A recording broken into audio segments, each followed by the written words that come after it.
Hi ಎಲ್ಲರಿಗೂ ನಮಸ್ಕಾರ. ಸ್ಪೆಷಲಾಗಿ ಕನ್ನಡಿಗರಿಗೆ ನಮಸ್ಕಾರ. ಇವತ್ತು ನಾನು ಬೆಳಗಿನ ಟಿಫಿನ್ಗೆ ಶಾವಿಗೆ ಬಾತ್ ಮಾಡಿದ್ದೆ, ಶಾವಿಗೆ ಉಪ್ಪಿಟ್ಟು. ಸೊ ತುಂಬ ಅಂದರೆ ತುಂಬ ಚೆನ್ನಾಗಿ ಬಂದಿತ್ತು, ಹಾಗೆ ತುಂಬಾ ನೋಡೋಕ್ಕಷ್ಟೇ ಚೆನ್ನಾಗಿತ್ತು, ತುಂಬ ಉದ್ರುದ್ರಾಗಿಯೂ ಬಂದಿತ್ತು. ಸೊ ಹೇಗೆ ಮಾಡಿದೆ, ತುಂಬ ಕ್ವಿಕ್ಕಾಗಿ ಮಾಡೋವಂಥ ರೆಸಿಪಿ ಇದು. ಹೇಗೆ ಮಾಡಿದೆ ಅಂತ ಹೇಳಿಬಿಟ್ಟು ನಿಮ್ಮ ಜೊತೆ ಶೇರ್ ಮಾಡ್ಕೋತೀನಿ. ನಾನು ಡಿಮಾರ್ಟ್ ಪ್ಯಾಕೆಟಲ್ಲಿ ತೊಗೊಂಡಿದ್ದೆ, ಬ್ರೌನ್ ಕಲರ್ ಶಾವಿಗೆ ಬರುತ್ತಲ್ಲ, ಆಲ್ರೆಡಿ ರೋಸ್ಟೆಡು. ಸೊ ಅದು ತೊಗೊಂಡಿದ್ದೆ, ಒಂದು 2 ಕಪ್ ಆಗುವಷ್ಟು ನಾನು ಅದು ತೊಗೊಂಡಿದ್ದೆ.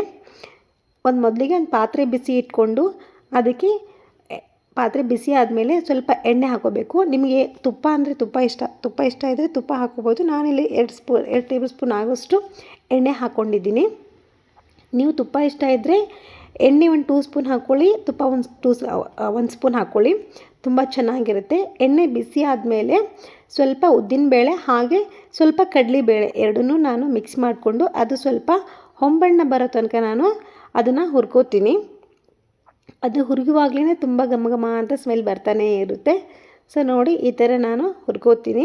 ಹಿಂದೆನೇ ಎಲ್ಲ ಹಾಕಬಾರ್ದು, ಸ್ವಲ್ಪ ಡ್ರೈ ಆಗೋ ತನಕ, ಸ್ವಲ್ಪ ಹುರ್ಕೊಳ್ಳೋ ತನಕ ಬಿಟ್ಟು ಅದಾದಮೇಲೆ ನಾನು ಚಿಕ್ಕದಾಗಿ ಕಟ್ಟಿಟ್ಟು ಮಾಡ್ಕೊಂಡಿರೋದು ಆನಿಯನ್ ಹಾಕ್ತೀನಿ.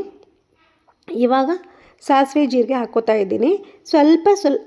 ಸ್ವಲ್ಪ ನಾರ್ಮಲ್ ಹಾಕೋದಕ್ಕಿಂತ ಸ್ವಲ್ಪ ಜಾಸ್ತಿ ಹಾಕಬೇಕು ಸಾಸಿವೆ ಜೀರಿಗೆ. ಸೊ ಚೆನ್ನಾಗಿರುತ್ತೆ ಇನ್ನು ಫ್ಲೇವರು. ಅದಾದಮೇಲೆ ನಾನು ಚಿಕ್ಕದಾಗಿ ಕಟ್ ಮಾಡ್ಕೊಂಡಿರೋದು ಆನಿಯನ್ ಮತ್ತು ಕರಿಬೇವು ಹಾಕೋತಾ ಇದ್ದೀನಿ. ಕರಿಬೇವು ಹಾಕ್ಕೊಂಡು ಅದನ್ನು ಅಷ್ಟೇ ಕಲರ್ ಚೇಂಜ್ ಆಗೋ ತನಕ ನಾವು ಹುರ್ಕೋಬೇಕಾಗುತ್ತೆ. ನೋಡಿ, ಎಲ್ಲ ಮಿಕ್ಸ್ ಆಗ್ತಾ ಇದೆ. ಜಾಸ್ತಿ ಆಯಿಲ್ ಹಾಕಿಬಿಟ್ರೆ ಅದು ತಿನ್ನುವಾಗ ಬರೀ ಆಯಿಲೇ ಬರುತ್ತೆ. ಸೊ ಹಾಗಾಗಿ ಸ್ವಲ್ಪ ಮೀಡಿಯಮಲ್ಲಿ ಆಯಿಲ್ ಹಾಕ್ಕೊಳ್ಳಿ. ಆಯಿಲ್ ಹೇಗೆ ಇದ್ರೂ ತುಂಬ ಹಾಕಿದರೆ ಆರೋಗ್ಯಕ್ಕೆ ಒಳ್ಳೆಯದಲ್ಲ. ಸೊ ಅದ್ರ ಜೊತೆಗೆ ನಾನು ಒಂದು ಅರ್ಧ ಟೊಮೆಟೊನ ಕಟ್ ಮಾಡಿ ಇಟ್ಕೊಂಡಿದ್ದೆ, ಅರ್ಧ ಟೊಮೆಟೊ ಮತ್ತು 4 ಮೆಣಸಿನ್ಕಾಯಿನ ಕಟ್ ಮಾಡಿ ಹಾಕ್ಕೊಂಡಿದ್ದೀನಿ. ನಿಮ್ಗೆ ಇಷ್ಟ ಇದ್ದರೆ ನೀವು ಕೆಂಪು ಮೆಣಸಿನ್ಕಾಯಿನ ಕೂಡ ಹಾಕೋಬೋದು, ಬಟ್ ಇದು ತುಂಬ ಜಾಸ್ತಿ ರುಚಿ ಕೊಡುತ್ತೆ. ಇವಾಗ ನೋಡಿ, ಅದು ಸ್ವಲ್ಪ ಕಲರ್ ಚೇಂಜ್ ಆದಮೇಲೆ ನಾನು ಸ್ವಲ್ಪ ಗರಂ ಮಸಾಲ ಹಾಕ್ಕೊಂಡಿದ್ದೀನಿ.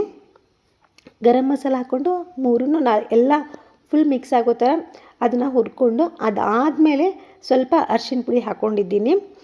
ಏನಂದರೆ ಈ ಶಾವಿಗೆ ಉಪ್ಪಿಟ್ಟಲ್ಲಿ ಮೇಯ್ನಾಗಿ ನಾವು ನೀರು ಕನ್ಸಿಸ್ಟೆನ್ಸಿನ ಸರಿಯಾಗಿ ಹಾಕಬೇಕು. ಈ ಕಡಿಮೆ ಶಾವಿಗೆ ತೊಗೊಂಡು ಜಾಸ್ತಿ ನೀರು ಹಾಕ್ಬಿಟ್ಟು ತುಂಬ ಸಾಫ್ಟಿಯಾಗಿ ಬಂದುಬಿಡುತ್ತೆ ಅದು. ಸೊ ಹಾಗಾಗಿ ನೀರನ್ನು ನಾವು ನೋಡ್ಕೊಂಡು ಹಾಕ್ಕೋಬೇಕಾಗತ್ತೆ. ಅದಾದಮೇಲೆ ನಾನು ಸ್ವಲ್ಪ ಉಪ್ಪು ಹಾಕ್ಕೊಂಡೆ, 2 ಟೇಬಲ್ ಸ್ಪೂನ್ ಆಗೋಷ್ಟು ಉಪ್ಪು ಹಾಕ್ಕೊಂಡಿದ್ದೀನಿ. ನೋಡಿ, ಮೀಡಿಯಮ್ ಫ್ಲೇಮಲ್ಲೇ ಇರಬೇಕು, ಅಂದರೆ ಅದೇನು ಹೊತ್ತಿದ ಫೀಲ್ ಬರಲ್ಲ ನಮಗೆ. ಅದಾದಮೇಲೆ ಯಾರು ಬೇಕಾದರೂ ತುಂಬ ಈಸಿಯಾಗಿ ಮಾಡ್ಬೋದು ಇದನ್ನು. ಸ್ವಲ್ಪ ಹುಣಸೆ ಹುಳಿ ಹಾಕ್ತಾಯಿದ್ದೀನಿ ನಾನು. ಹಾಕೊಳ್ಳೋರು ನಿಂಬೆಹಣ್ಣನ್ನು ಹಾಕ್ಕೋತಾರೆ, ಬಟ್ ಹುಣಸೆ ಹುಳಿ ಸ್ವಲ್ಪ ನಿಂಬೆಹಣ್ಣಿಗಿಂತನೂ ಜಾಸ್ತಿ ರುಚಿ ಕೊಡುತ್ತೆ. ಸೊ ಹಾಗಾಗಿ ನಿಂಬೆಹಣ್ಣಿಗಿಂತ ನಾನು ಹುಣಸೆ ಹುಳಿನ ಎಲ್ಲದಕ್ಕೂ ಪ್ರಿಫರ್ ಮಾಡೋದು. ಅದಾದಮೇಲೆ ಸ್ವಲ್ಪ ಬೆಲ್ಲ ಹಾಕಿದ್ದೀನಿ. ಸ್ವಲ್ಪ ಬೆಲ್ಲ ಹಾಕ್ಕೊಂಡು ನಾನು ಮೊದಲೇ ನೀರು ಕಾಯಕ್ಕೆ ಇಟ್ಕೊಂಡಿದ್ದೆ. ಸೊ ಬಿಸಿ ನೀರು ಹಾಕ್ಕೊಂಡಿದ್ದೀನಿ. ನಾನು 2 ಕಪ್ ತೊಗೊಂಡಿದ್ದೆ ಅಲ್ವಾ. ಸೊ 3 ಗ್ಲಾಸಸ್ ನಾನು ನೀರು ಹಾಕ್ತಾಯಿದ್ದೀನಿ. 3 ಗ್ಲಾಸಸ್ ನೀರು ಹಾಕಿ ಅದು ಕುದಿ ಆದಮೇಲೆ ಅದಕ್ಕೆ ಸ್ವಲ್ಪ ಕೊತ್ತಂಬರಿ ಸೊಪ್ಪು ಹಾಕಬೇಕು. ತುಂಬ ಘಮ ಅಂತ ಸ್ಮೆಲ್ ಬರ್ತಾಯಿತ್ತು. ಅಷ್ಟೇ ತಿನ್ನೋಕ್ಕೂ ತುಂಬ ಟೇಸ್ಟಿಯಾಗಿತ್ತು. ಮಕ್ಕಳಂತೂ ತುಂಬ ಇಷ್ಟಪಟ್ಟು ತಿಂದು ಹೋದರು. ನೋಡಿ, ನಾನು ಹೇಳಿದ್ನಲ್ಲ, ಇದು ನಾರ್ಮಲ್ ಶಾವಿಗೆ ತೊಗೊಂಡ್ರೆ ನೀವು ಸ್ವಲ್ಪ ಹುರ್ಕೋಬೇಕಾಗುತ್ತೆ. ಇದು ನಾನು ಆಲ್ರೆಡಿ ರೋಸ್ಟೆಡೇ ತೊಗೊಂಡಿದ್ನಲ್ಲ, ಸೊ ಹಾಗಾಗಿ ಅದು ಹುರಿಯೋದೇನೋ ಅವಶ್ಯಕತೆ ಇರಲಿಲ್ಲ. ಸೊ ಹಾಗೆ ನಾನು ಅದಕ್ಕೆ ಹಾಕಿಬಿಟ್ಟು ಮಿಕ್ಸ್ ಮಾಡಿದೆ. ಹೇಳಿದ್ನಲ್ಲ ಲಾಸ್ಟಲ್ಲಿ ಕೊತ್ತಂಬರಿ ಸೊಪ್ಪು ಹಾಕಬೇಕು ಅಂತ. ಕೊತ್ತಂಬರಿ ಸೊಪ್ಪು ಹಾಕ್ಕೊಂಡು ಇದನ್ನು ಒಂದು 5 to 7 ಮಿನಿಟ್ಸ್ ನಾವು ಕುದಿಯೋಕೆ ಬಿಡಬೇಕು. ಕುದಿಯೋಕೆ ಬಿಟ್ಟಾದಮೇಲೆ ತುಂಬ ಚೆನ್ನಾಗಿ ಬರುತ್ತೆ. ನಾ ಹೇಳಿದ್ನೆಲ್ಲ ಮೇಯ್ನಾಗಿ ನೀರು ಚೆನ್ನಾಗಿ ಹಾಕಬೇಕು ಅಂತ. ನೀರು ಕನ್ಸಿಸ್ಟೆನ್ಸಿ ಹಾಕಿದರೆ ತುಂಬ ಚೆನ್ನಾಗಿ ಬರುತ್ತೆ. ನೋಡಿ, ಇದು ಯಾವ ಥರ ಎಷ್ಟು ಚೆನ್ನಾಗಿ ಬಂದಿದೆ ಅಂತ ನೀವೇ ನೋಡ್ತಾ ಇದ್ದೀರಾ. ಕಲರು, ಫ್ಲೇವರು ಎಷ್ಟು ಚೆನ್ನಾಗಿ ಬಂದಿದೆ.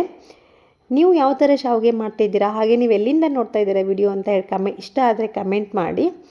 ನೋಡಿ, ಮಕ್ಕಳಂತೂ ತುಂಬ ಖುಷಿಯಾಗಿ ಇಷ್ಟಪಟ್ಟು ತಿಂದರು, ದೊಡ್ಡವ್ರಿಗೂ ಅಷ್ಟೇ. ಆಮೇಲೆ ಕ್ವಿಕ್ಕಾಗಿ ಮಾಡಬಹುದಲ್ಲ, ಸೊ ಹಾಗಾಗಿ ನಾನು ನಿಮ್ಮ ಜೊತೆ ಶೇರ್ ಮಾಡಿಕೊಂಡೆ. ವಿಡಿಯೋ ಇಷ್ಟ ಆದರೆ ಲೈಕ್ ಮಾಡಿ, ಶೇರ್ ಮಾಡಿ, ಹಾಗೆ ನಿಮಗೆ ಯೂಸ್ಫುಲ್ ಅನಿಸಿದರೆ ಸಬ್ಸ್ಕ್ರೈಬ್ ಮಾಡ್ಕೊಳ್ಳಿ. ಯಾರೆಲ್ಲ ತಮ್ಮ ಟೈಮ್ ಇಟ್ಟು ನೋಡ್ತಾ ಇದ್ದೀರಲ್ಲ ಅವ್ರಿಗೆ ನಾನು ನಿಜವಾಗ್ಲೂ ಹಾರ್ಟ್ಲಿ ಥ್ಯಾಂಕ್ ಯು ಹೇಳ್ತೀನಿ. ಯಾಕಂದರೆ ಟೈಮ್ ಅನ್ನೋದು ತುಂಬ ವ್ಯಾಲ್ಯೂಯಬಲ್ಲು. ಸೊ ಹಾಗಾಗಿ ನಿಮ್ಮ ಟೈಮ್ ಇಟ್ಟು ನೋಡೋಕ್ಕೆ ನಾನು ಆಲ್ವೇಸ್ ನಿಮಗೆ ಯಾವಾಗಲೂ ಥ್ಯಾಂಕ್ ಯು ಹೇಳ್ತೀನಿ. ಸಬ್ಸ್ಕ್ರೈಬ್ ಮಾಡೋದನ್ನು ಮರಿಬೇಡಿ.